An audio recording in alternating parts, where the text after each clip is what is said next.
Assalamualaikum warahmatullahi wabarakatuh. Alhamdulillahirabbil alamin.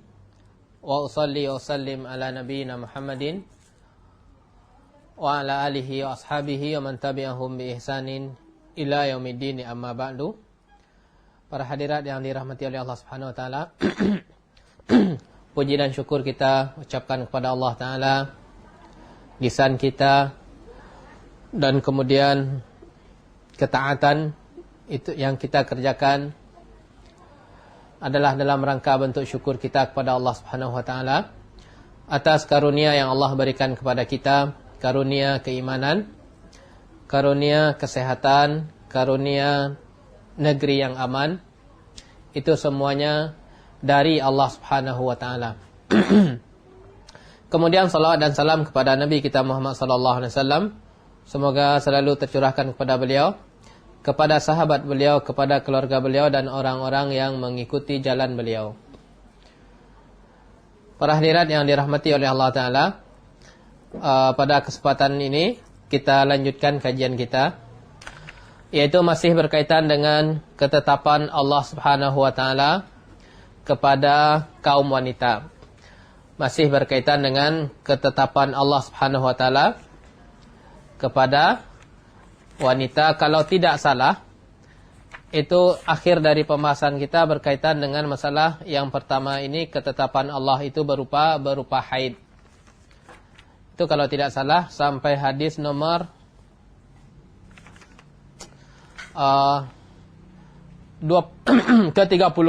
Kalau tidak salah pada pertemuan yang lalu itu telah sampai pada hadis yang ke-30. Sekarang para hadirat kita lanjutkan hadis yang ke-31. Salah satu bentuk ketetapan Allah Subhanahu wa taala ini masih berkaitan dengan bersuci, ya, adalah pipisnya anak perempuan tersebut itu dicuci, sedangkan pipisnya anak laki-laki cukup dipercikkan air. Ini adalah salah satu pembeda antara laki-laki dan wanita. Berlaku juga perbedaan ini dari sisi hukum fikih. Berlaku perbedaan ini dalam sebagian tata cara bersuci. Berlaku hukum ini, insyaAllah kan ada juga hadisnya, berkaitan dengan masalah salat yang terbaik itu untuk muslimah di mana. Kemudian berlaku juga masalah kalau sekiranya muslimah itu datang ke masjid, saf yang terbaik buat mereka itu di mana. Kemudian kalau sekiranya terjadi kesalahan pada imam, bagaimana cara sikap muslimah itu ngingatin imamnya yang salah tersebut. Ini semua diatur oleh syariat yang Allah turunkan, yang Allah Maha mengetahui tentang syariat yang Allah turunkan, syariat yang tepat untuk hambanya. Baik, kita baca hadisnya. Ini sisi perbedaan yang kedua, ya, berdasarkan buku ini. An Lubabah bintil Harith radhiyallahu anha qalat. Dari Lubabah bintil Harith radhiyallahu anha qalat. Beliau mengisahkan, Kana al-Husain bin Ali fi hijri Rasulillah sallallahu alaihi wasallam fabala alaih. Bahwasanya Husain bin Ali bin Abi Talib itu pernah berada suatu ketika di kamar Rasulullah sallallahu alaihi wasallam. Fabala alaih. Kemudian Husain bin Ali ini, Husain anak Ali ini, pipis di baju Rasulullah sallallahu alaihi wasallam. Faqultu. Kemudian aku berkata, yaitu Lubabah bintil Harith. Kan baju Rasulullah tersebut telah terkena pipisnya Husain. Kemudian sahabat ini Lubabah mengatakan, Masya Allah, respon sahabat terhadap Rasulullah. Apa kata beliau? Fakultu. Aku katakan, Ilbas sauban. Wahai Rasulullah, gantilah pakaianmu ini Rasulullah, tukarlah pakaianmu ini, silahkan berganti baju. Wa'atini izaraka hatta aghsilahu. Pakaianmu tadi ya Rasulullah yang terkena pipis tadi, biarlah yang aku yang mencucinya. Masya Allah ya, sikap sahabiat dengan Rasulullah sallallahu alaihi wasallam. Ya Rasulullah, tukarlah bajumu ya Rasulullah, biarlah saya yang mencuci pakaian yang telah terkena pipis tadi. Kemudian Rasulullah sallallahu alaihi wasallam memberikan sebuah hukum. Apa kata beliau? Qala, beliau mengatakan, kan Lubabah bintul Harits tadi ingin mencuci baju Rasulullah. Beliau mengatakan, innama yughsalu min baulil unsa. Ketahuilah, yang dicuci itu adalah air kencing, pipis bayi perempuan. Sedangkan Husain laki atau perempuan? Husain itu adalah laki-laki. Beliau mengatakan yang dicuci itu adalah pipisnya perempuan. Jadi nggak perlu dicuci. Wa yundahu min bauli dzakari. Sedangkan untuk pipisnya anak laki-laki itu adalah cukup dipercikkan air padanya. Tapi para hadirat yang dimuliakan oleh Allah Ta'ala, ini adalah sisi perbedaan yang kedua ya. Bahwasanya terdapat perbedaan mensikapi antara pipisnya anak perempuan dan anak laki-laki. Baik, kita tengok hadisnya. Apakah ada batasannya? Apakah selama itu dia laki-laki, pipis dia terus dipercikkan aja, nggak perlu dicuci? Atau ada batasannya? Jawabannya ada batasannya. Sampai kapan ini? Di dalam Sahihain, batasannya ya, disebutkan di dalam Sahihain, bahwasanya beliau sallallahu alaihi wasallam mengatakan catatannya, aturannya adalah lam ya'kulit ta'am. Selama bayi tersebut belum makan. Catatan syaratnya adalah selama bayi tersebut belum makan. Dengan demikian para hadirat, ini adalah catatannya selama belum makan, maka tidak diikat dengan masalah umur. Catatannya tidak diikat dengan masalah umur. Akan tetapi diikat dengan dia ini, bayi ini udah makan apa belum. Entah umurnya 6 bulan, bisa jadi dia udah nggak nyusu lagi kan. Bisa jadi. Entah umurnya 1 tahun, dia masih ASI ibunya. Jadi kita tidak melihat kepada umur, tapi kita melihat kepada dia ini udah makan atau masih ASI dari ibunya, tanpa memperlihat umur si bayi tersebut. Taib. Ini gambaran hadis secara umum. Kita baca faedah hadis, intisari hadis. Yang pertama, ada perbedaan antara an-nadhu dengan al-ghuslu. An-nadhu artinya memercikkan air, sedangkan al-ghuslu artinya menuangkan. Tapi apa bedanya Ustaz al-ghuslu dengan an-nadhu? Kalau sekiranya itu adalah kata-kata mencuci, maka di situ harus ada air yang jatuh. Itu dikatakan mencuci. Sayalanul ma, itu harus ada air yang netes dari pakaian kita tersebut. Itu namanya nyuci. Kalau sekiranya kata-kata percik, dipercikan air, atau mengusap, itu tidak mengharuskan adanya air yang jatuh dari itu. Jadi kalau sekiranya kita berwuduk, dalam pembahasan wuduk kita lihat para hadirat, anggota tubuh kita yang dicuci, itu harus ada air yang jatuh dari anggota tersebut. Itu namanya mencuci. Tapi kalau sekedar itu memercikan, itu tidak mengharuskan adanya air yang jatuh dari pakaian tadi. Cukup dipercikan, maka ini telah suci. Taib. Itu faedah yang pertama. Faedah yang kedua, najis berupa air kencing bayi laki-laki dan pipis bayi perempuan diperlakukan berbeda ketika bayi yang hanya mengkonsumsi ASI. Ini dia. Tapi kita turunkan beberapa turunan dari faedah ini. Faedah yang pertama, kan nomor 2, najis ya berupa air pipis bayi laki-laki dan bayi perempuan diperlakukan berbeda ketika hanya mengkonsumsi ASI. Taib, kita tengok. Yang pertama adalah sama-sama najis. Pipisnya bayi laki-laki najis. Pipisnya bayi perempuan najis. Sama-sama najis ini.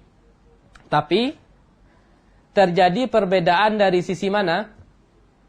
Terjadi perbedaan dari sisi cara mensucikan. Dia sama-sama najis ya, sama-sama najis ya. Mentang-mentang yang laki-laki tersebut dipercikkan untuk cara mensucikannya, itu kita nggak memahami bahwasanya pipis bayi laki-laki tersebut suci, tidak. Sama-sama najis. Yang laki-laki najis meskipun belum makan, yang perempuan pun najis. Akan tetapi terjadi perbedaannya adalah dalam bab cara mensucikan ini. Itu aja bedanya.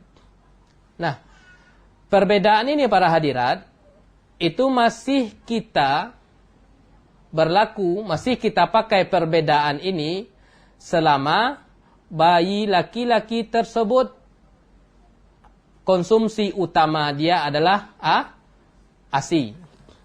Taib. Kalau sekiranya Pak Ustadz ada namanya istilah MPASI, makanan pembantu ASI. Ini apakah mengubah hukum? Yang pertama, syaratnya tersebut adalah anak laki-laki tersebut dari ASI aja. Ini sepakat. Kalau sekiranya ada di situ istilah MPASI, apakah hilang hukum perbedaan ini, keringanan ini, atau bagaimana? Maka kita lihat. Ada rinciannya. Apabila ada makanan selain ASI, dua kemungkinan. Apabila makanan selain ASI tersebut mendominasi. Apabila makanan selain ASI tersebut mendominasi dari ASI. Makanannya yang banyak, tapi ASI tersebut hanya sebagai pembantu. Bukan dijadikan asupan penting dan inti. Maka di sini hilanglah perbedaan. Hilang perbedaan, yaitu sama-sama dicuci. Kalau sekiranya makanan selain ASI tersebut itu tidak mendominasi, masih ASI yang mendominasi, artinya anak tersebut tidak bisa lepas dari ASI, makanan selain ASI tersebut hanya sebagai selingan, maka masih diperlakukan hukum yang berbeda. Bisa jadi dia di pagi hari makan tempe, nggak ada kan bayi makan tempe ya? Enggak. Atau dikasih ayam goreng. Enggak juga, maksudnya selain ASI lah, entah mau dikasih apa.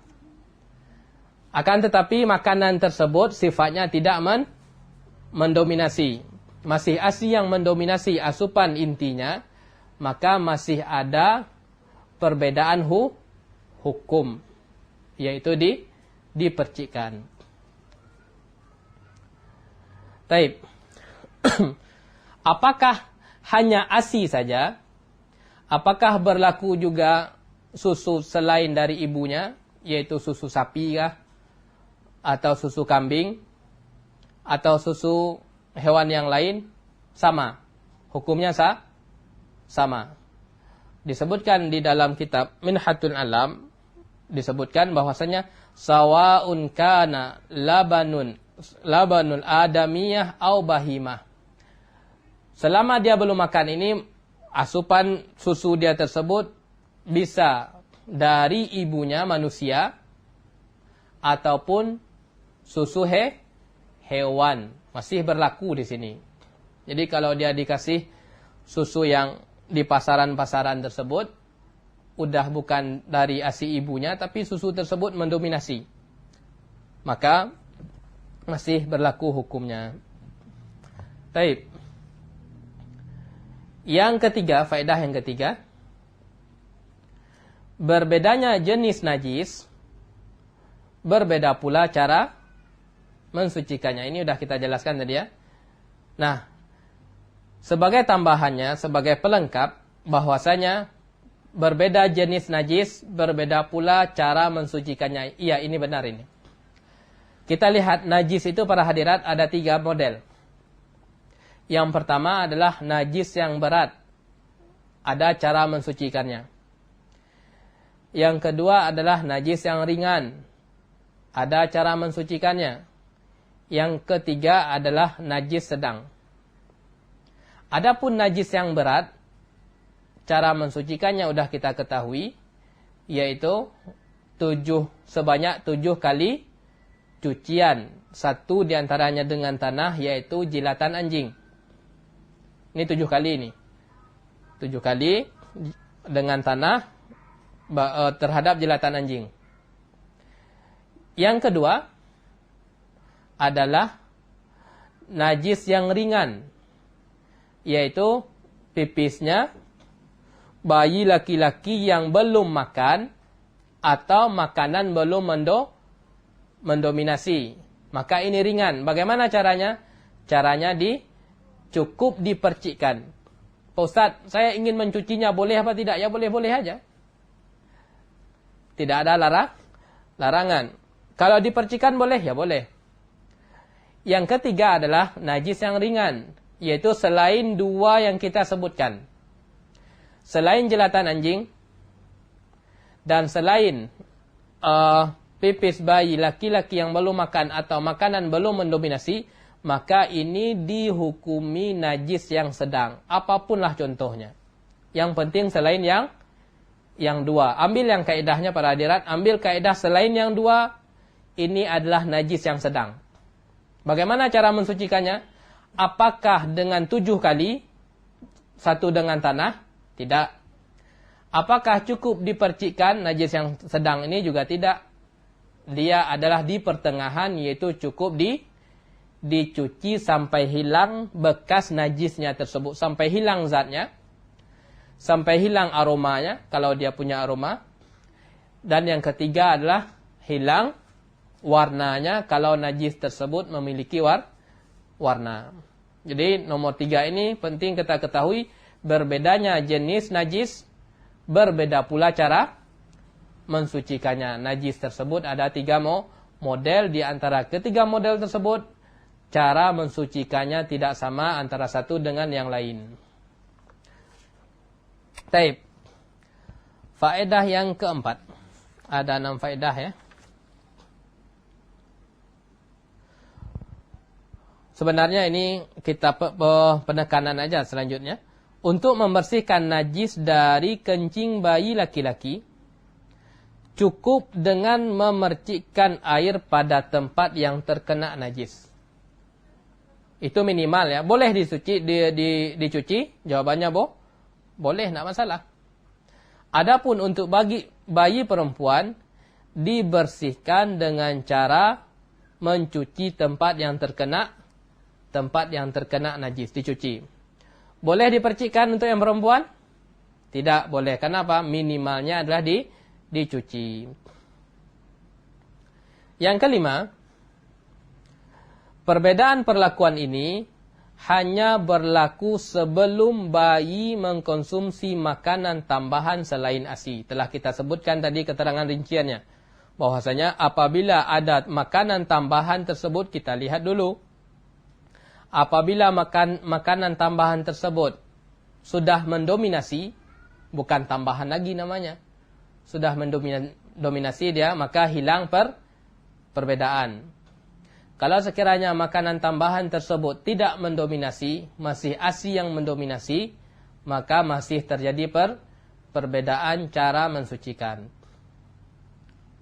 Yang keenam, ini ada perbedaan penciptaan antara laki-laki dan dan perempuan. Ini sebenarnya yang dimaksud oleh pembahasannya. Ada perbedaan penciptaan antara laki-laki dan perempuan. Maka adil dalam memperlakukan keduanya tidak berarti harus sama dalam segala hal, karena konsep adil tersebut sudah ketahui itu tidak mesti sama. Yang adil tersebut adalah menempatkan sesuai dengan tempatnya. Baik, ini perbedaan ketetapan Allah yang kedua berkaitan dengan wanita, bahwasanya terjadi perbedaan cara mensucikan najis, yaitu pipis saja. Kalau sekiranya, mohon maaf, kotoran,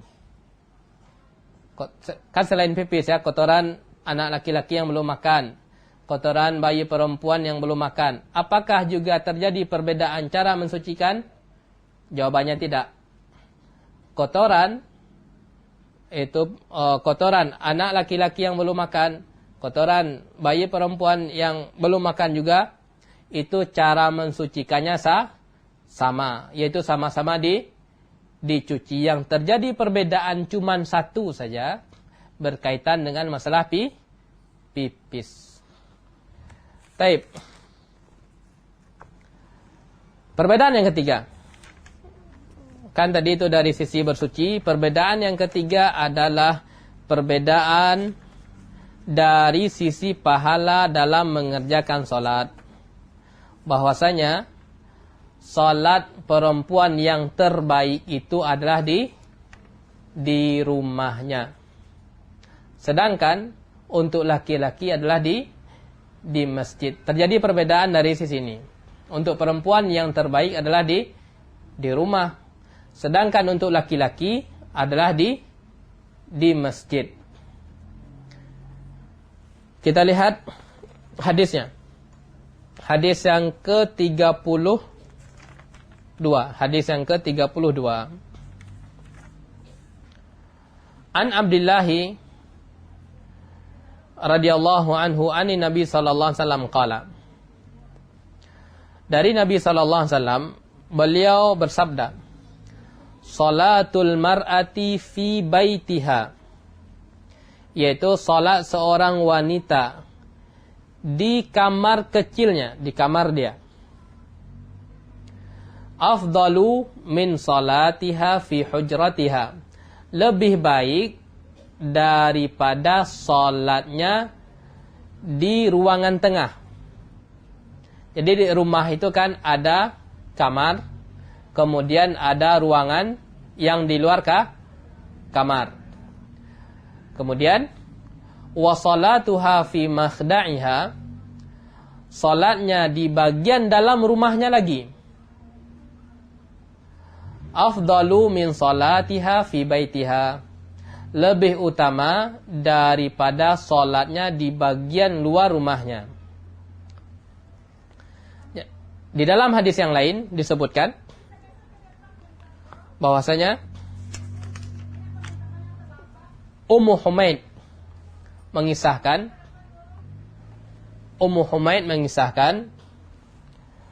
beliau adalah istrinya Abi Humaid As-Sa'idi. Kita sedang membahas perbedaan dari sisi mana tadi? Dari sisi pahala salat. Tempat yang terbaik secara umum untuk perempuan adalah rumah. Sedangkan untuk laki-laki adalah masjid. Nah, rumah ini para hadirat bertingkat-tingkat juga pahalanya. Kita tengok.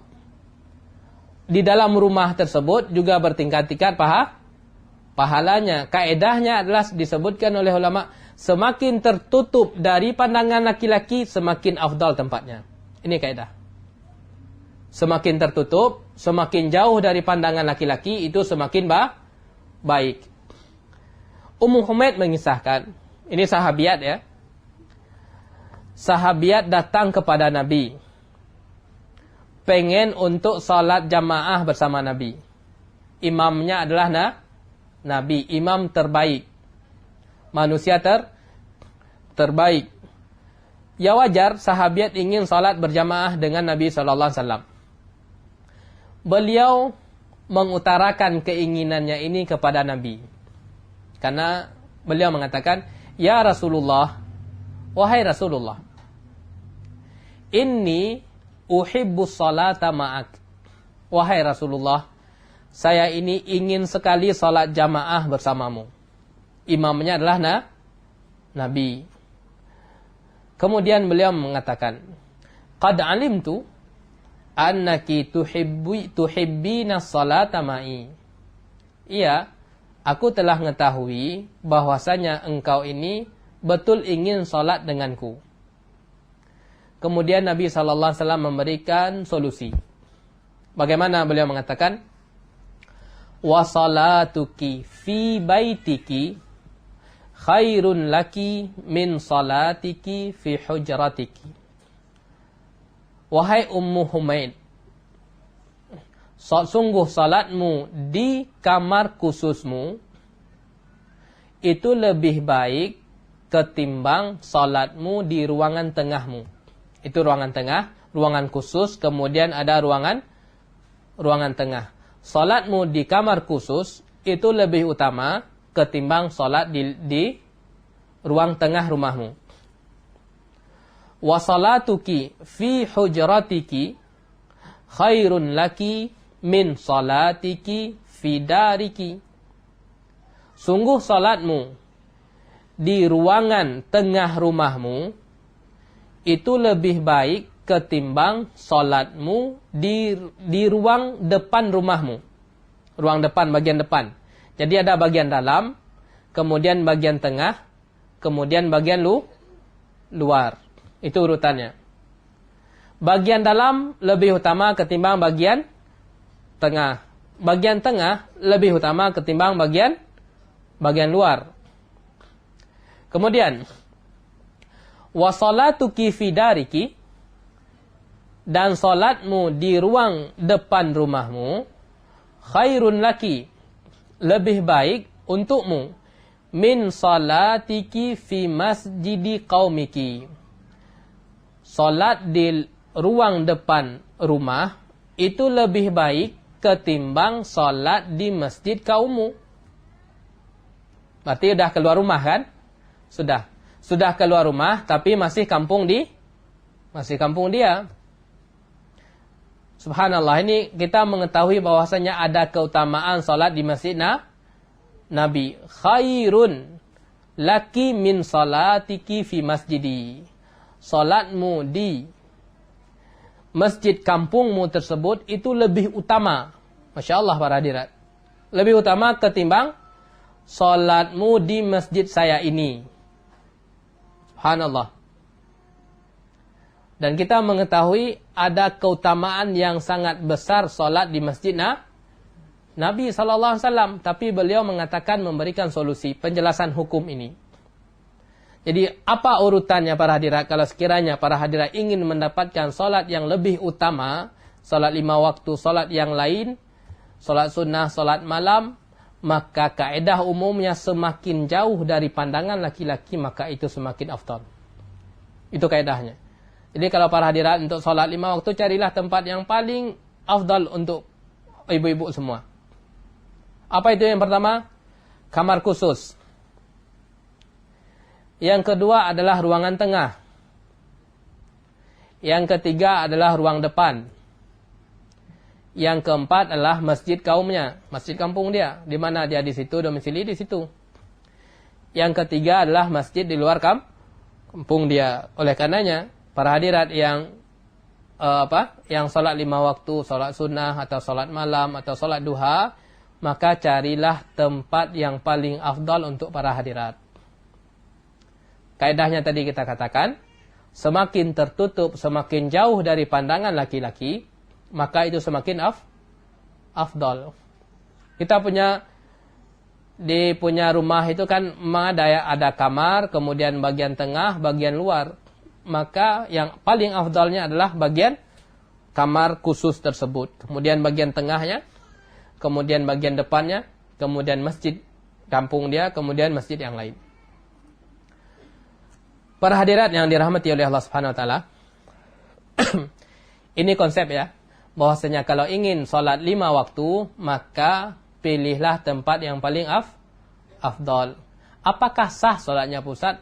Kalau sekiranya di luar ya sah. Dimanapun para hadirat, selama masih di bumi Allah ini, dimanapun kita sholat, itu hukum sholatnya sah. Beliau sallallahu alaihi wasallam mengatakan, ini adalah kekhususan umat Nabi Muhammad sallallahu alaihi wasallam, wa ju'ilat liyal ardu masjidan wa tahura. Aku menjadikan masjid, aku menjadikan bumi ini, tanah ini, permukaan bumi ini sebagai masjid, tempat salat, wa tahuran, dan sebagai sarana untuk mensucikan. Dimanapun para hadirat salat, yang penting enggak menghadap kuburan aja. Yang penting enggak di kuburan aja. Dimanapun lah. Masjid ini, masjid itu, di rumah ini, di rumah itu. Itu hukum salatnya sah.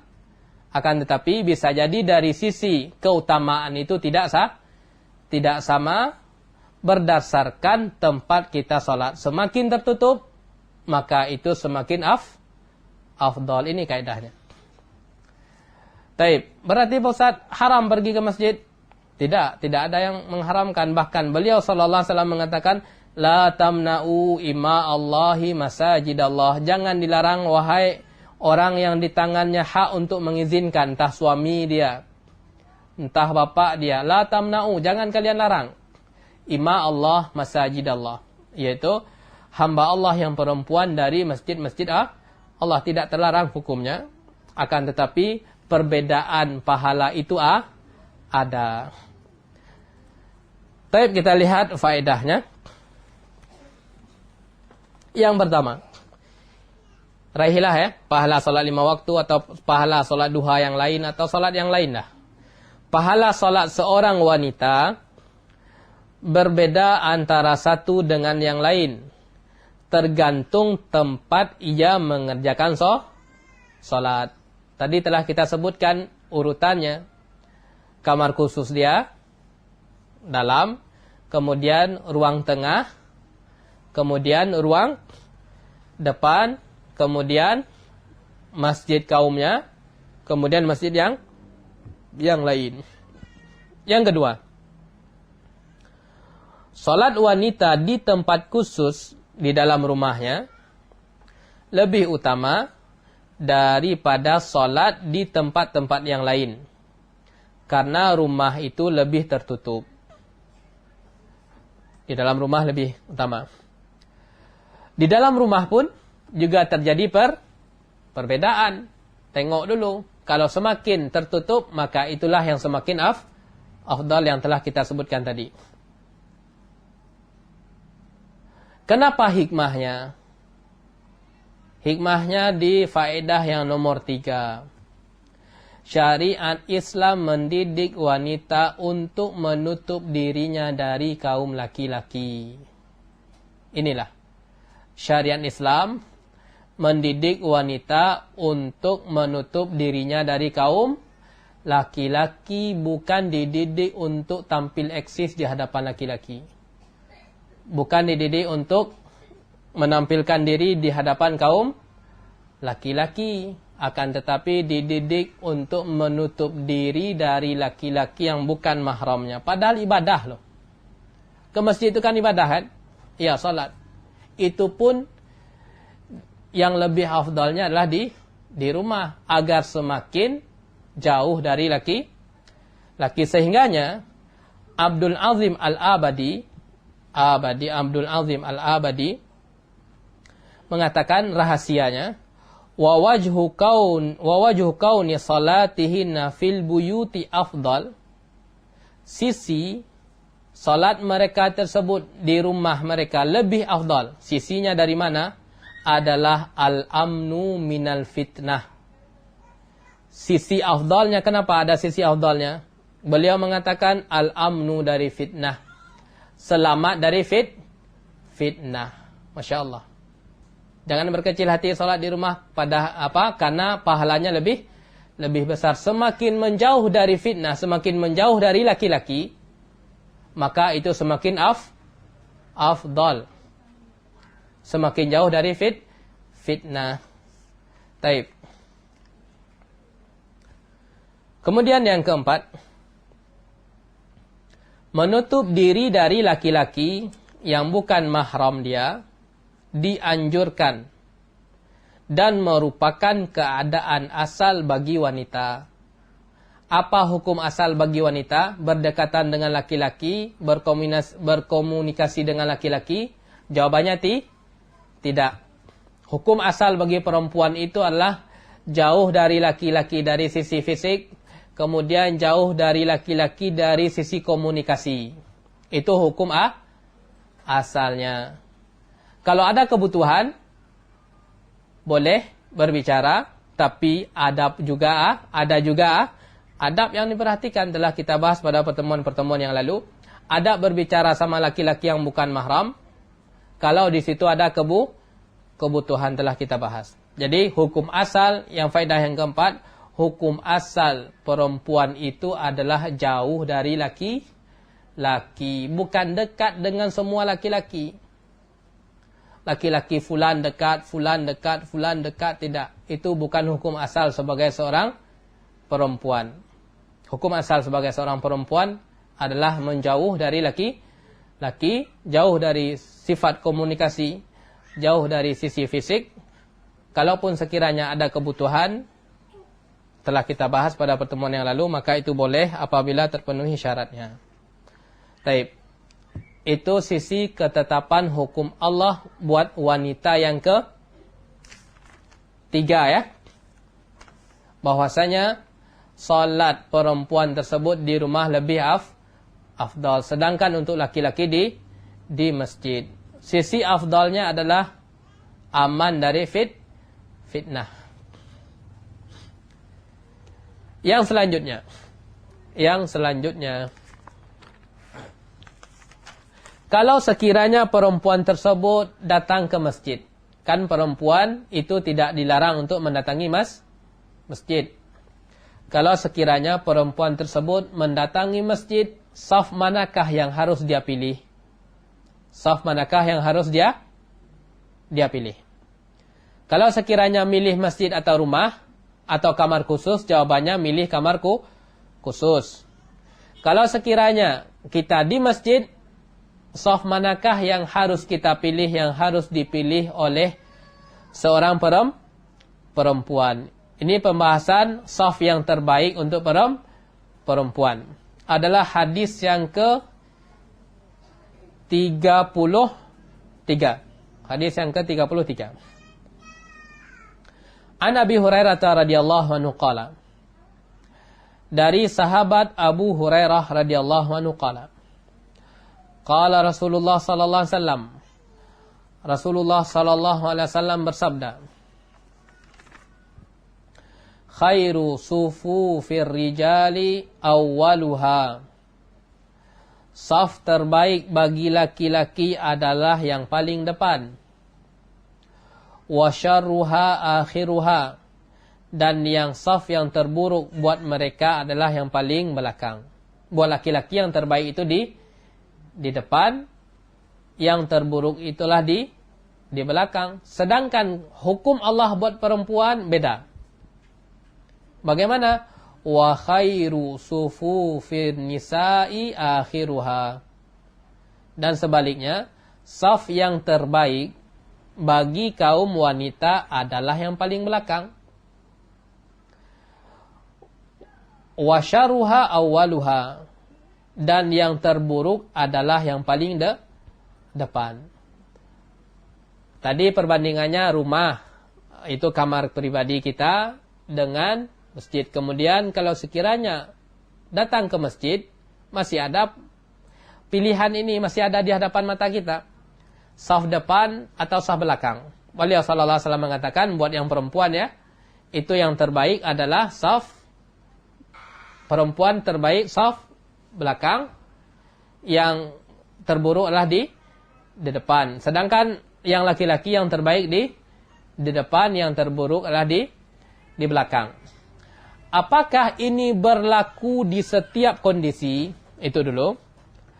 Apakah ini berlaku di setiap kondisi? Artinya setiap kita datang ke masjid, kita yang terbaik adalah di belakang. Atau ada sebab hadis ini?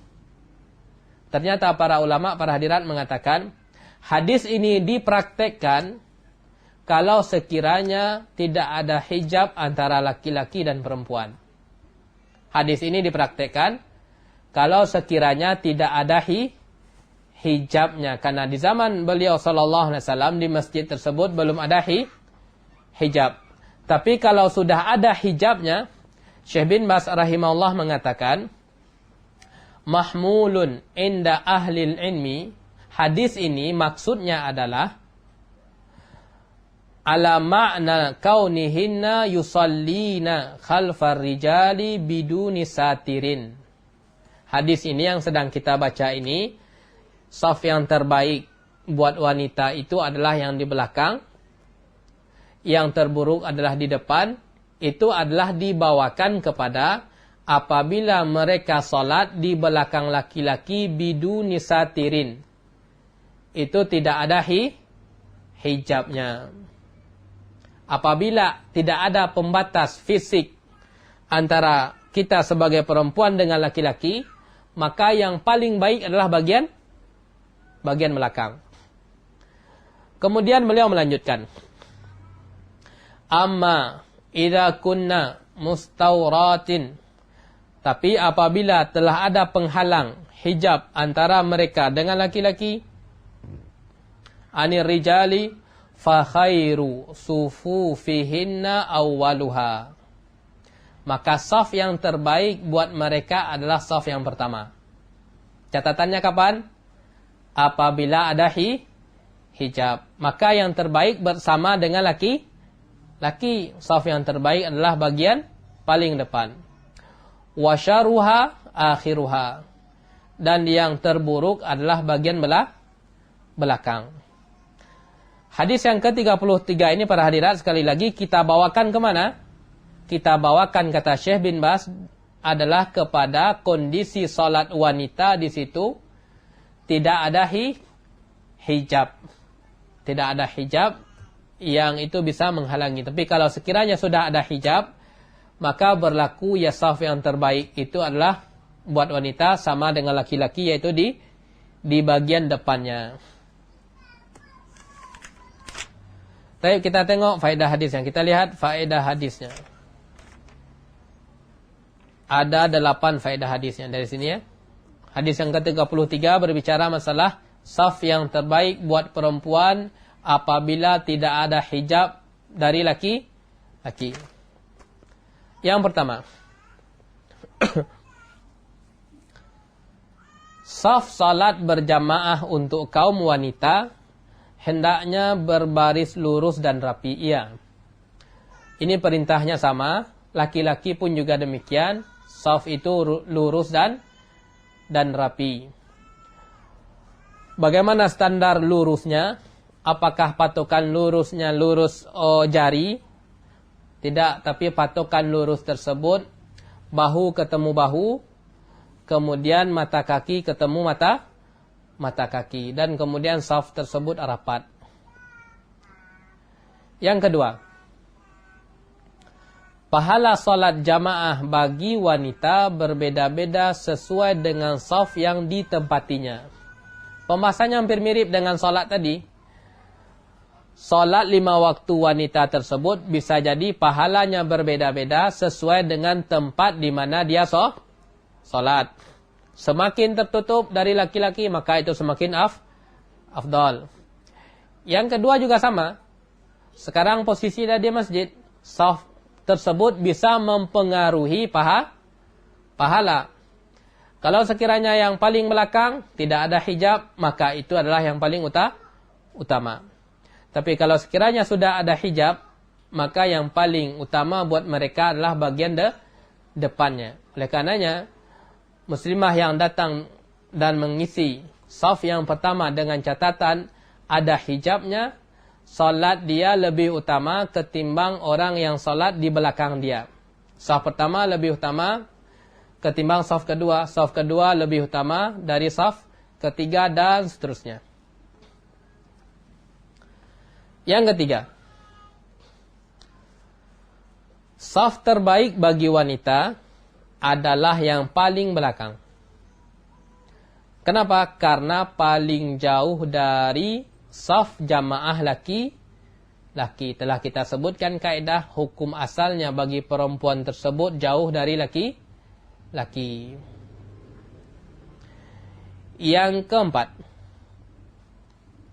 syariat kadang membedakan antara amalan laki-laki dan perempuan dalam satu jenis amal.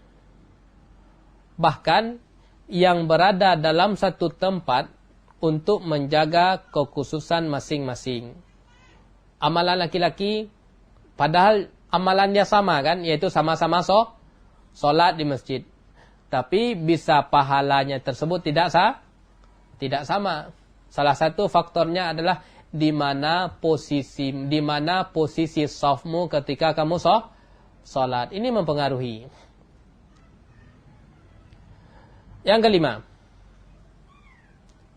syariat mendidik kaum muslimah agar membiasakan diri menjauh dari laki-laki asing. Udah dilatih. Udah terkandung di dalam hadis ini, dididik secara tidak langsung untuk menjauh dari laki-laki. Wahai perempuan, salatmu tersebut adalah yang terbaik adalah di rumah. Wahai perempuan, saf yang terbaik bagimu apabila tidak ada hijab adalah bagian yang belakang. Ini secara tidak langsung telah mendidik, telah tertanam secara tidak langsung bahwasanya akan terjadi terbiasa menjauh dari laki-laki tersebut. Meskipun dalam rangka mengerjakan ibadah. Yang ibadah saja, itu tidak ada namanya ikhtilat. Kemudian kita telah membahas juga dulu bagaimana para sahabiat tersebut, tata cara mereka datang ke masjid. Itu mereka mengambil jalan yang paling tepi. Tidak berada di jalan yang tengah, telah kita sebutkan hadisnya. Karena dengan berdekatan akan memberi pengaruh. Karena kalau sekiranya mereka berdekatan secara fisik dia, itu akan memberikan pengaruh. Pengaruh kepada siapa? Baik pada diri wanita sendiri maupun kepada laki-laki. Yang laki-laki bisa, mohon maaf ya, yang perempuan bisa memfitnah laki-laki, yang laki-laki pun bisa memfitnah wanita. Dan itu ma'ruf. Dan itu secara normalnya memang begitu. Sehingga syariat datang untuk melatih agar mereka ini menjauh meskipun itu di dalam bab ibadah. Meskipun itu di dalam bab ibadah. Dilatih. Yang keenam, syariat menjaga daya tarik dari dua jenis manusia ini. Karena daya tarik mereka kuat secara normalnya. Bahaya. Dan syariat tidak disuruh untuk menghilangkan ya. Syariat tidak menyuruh untuk menghilangkan ketertarikan ini. Tapi syariat mengatur ketertarikan ini. Syariat mengatur, syariat mengelola ketertarikan ini. Jangan sampai ketertarikan yang sudah ada pada diri ini membawa kepada dosa. Ini aja syariat. Syariat tidak menghilangkan. Syariat tidaklah menghilangkan perempuan tertarik kepada laki-laki. Syariat tidak berusaha menghilangkan laki-laki tertarik kepada perempuan. Tapi syariat mengarahkan agar ketertarikan mereka tersebut tidak membawa kepada dosa dan maksiat. Syariat menjaga daya tarik dari dua jenis manusia ini.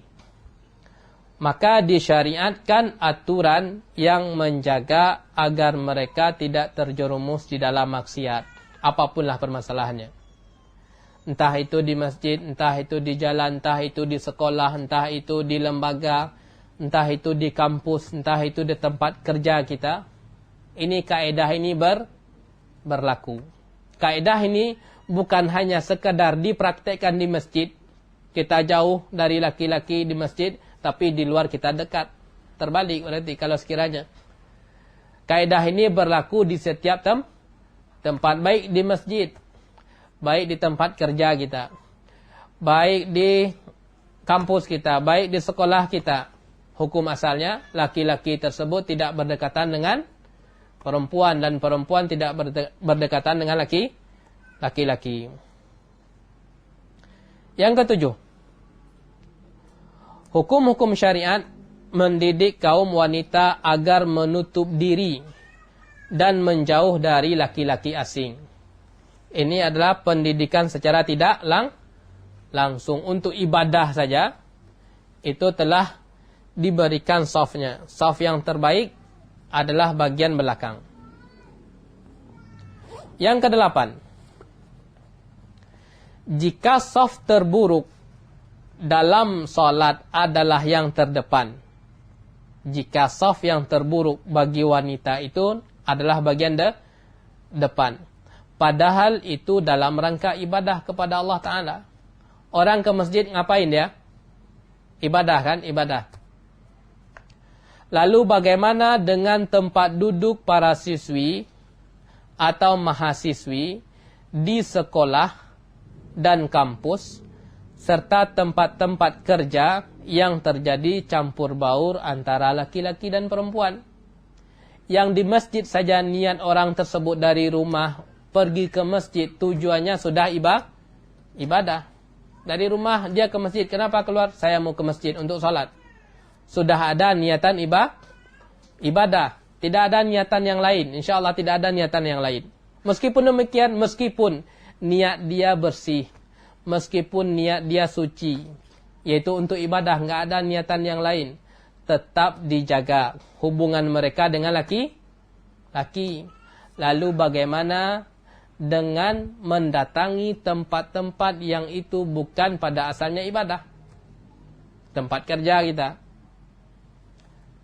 tempat pendidikan, tentu lebih apa?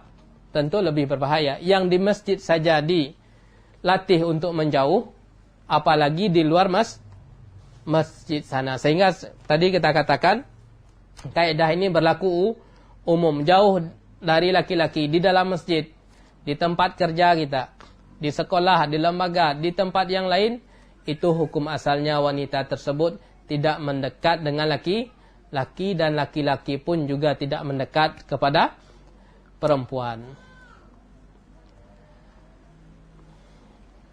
Kalau sekiranya kan berkaitan dengan masalah salat dan berkaitan dengan masalah saf. Kalau sekiranya perempuan tersebut salat berjamaah di masjid, itu kan enggak dilarang ya. Apakah dia masih mendapatkan keutamaan? Perempuan datang ke masjid. Dan kita mengetahui pahala salat berjamaah di masjid itu banyak dan ada. Disebutkan pahala salat jamaah di masjid 1:27. Disebutkan bahwasanya langkah yang diayunkan oleh seseorang menuju masjid itu melahirkan ampunan dosa dan melahirkan tingginya derajat untuk dia. Apakah ini juga bisa didapatkan oleh perempuan ketika dia datang ke masjid untuk salat jamaah? Syekh Ibn Utsaimin mengatakan rahimahullah, bisa jadi tidak dapat, karena ini salat jamaah ini adalah kekhususan laki-laki. Jadi bisa jadi tidak dapat keutamaan, itu yang pertama. Bisa jadi, kata beliau. Yang kedua, bisa jadi dapat. Bisa jadi tidak dapat, bisa jadi dapat. Kalau sekiranya dapat, yang jelas salat mereka di rumah tersebut melebihi pahala salat mereka di masjid. Bisa dipahami ya? Kalau sekiranya mereka dapat nih pahala keutamaan salat di masjid, dapat dia 1:27. Dan keutamaan-keutamaan yang lainnya yang didapatkan. Kalau sekiranya mereka dapat, itu salat, tetap salat mereka di rumah lebih baik dan lebih utama. Jadi itu kata beliau. Bisa jadi dapat, akan tetapi tetap yang namanya salat di rumah itu lebih baik. Tadi kita katakan semakin jauh dari laki-laki, itu salatnya semakin afdal. Kemudian para hadirat yang dirahmati oleh Allah Ta'ala, itu mereka kan wanita tersebut salatnya di masjid sekarang. Saf yang terbaik ditengok dulu. Ada enggak hijab antara laki-laki dan perempuan. Kalau sekiranya perbedaan yang selanjutnya, ketetapan Allah Ta'ala yang selanjutnya, kalau terjadi kesalahan pada seorang imam. Terjadi kesalahan pada seorang imam nih. Yang muslimah salat di masjid. Kemudian imamnya tersebut mengalami kekeliruan. Bagaimana sikap perempuan dan bagaimana sikap laki ketika imamnya salah? Itu adalah hadis yang ke-34. Itu hadis yang ke-34. An Sahl bin Sa'idin radhiyallahu anhu anin Nabi sallallahu alaihi wasallam. Qala Nabi sallallahu alaihi wasallam, dari sahabat Sahal bin Sa'id, ia menceritakan bahwasanya Rasulullah sallallahu alaihi wasallam bersabda, kalau terjadi kesalahan pada imam, bagaimana sikap jamaah laki-laki, bagaimana sikap jamaah ibu-ibu? At-tasbihu lirrijali, bacaan tasbih untuk kaum laki-laki. Jadi laki-laki kalau sekiranya mendapati, bapak-bapak mendapati imamnya yang salah, maka mengatakan subhanallah. Sedangkan perempuan bagaimana? Perempuan boleh ngingatin imam yang salah, boleh. Perempuan tidak dilarang untuk ngingatin imam yang salah, tapi ada caranya.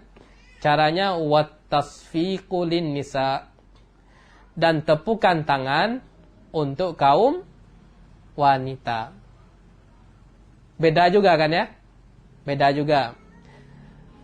Ada berapa sisi perbedaan? Dari sisi mensucikan pipis, dari sisi salat yang terbaik, dari sisi saf yang terbaik. Kemudian hadis ini dari sisi menyikapi imam yang salah.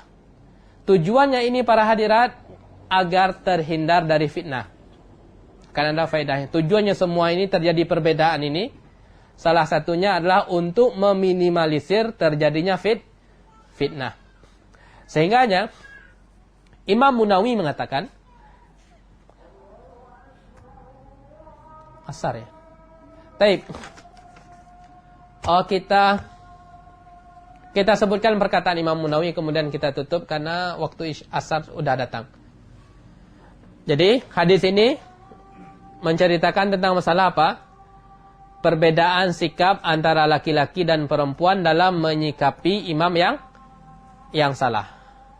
Kemudian Imam Munawi menyebutkan, wa khussan nisa'u bitasfiqi, dikhususkan kaum ibu-ibu, kaum wanita ya, bitasfiqi, dengan tepukan tangan.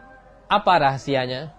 Saunan lahunna an simai kalamihinna, itu adalah untuk menjaga terdengarnya suara mereka. Masya Allah, subhanallah ya. Ini dalam salat, ini dalam bab ibadah.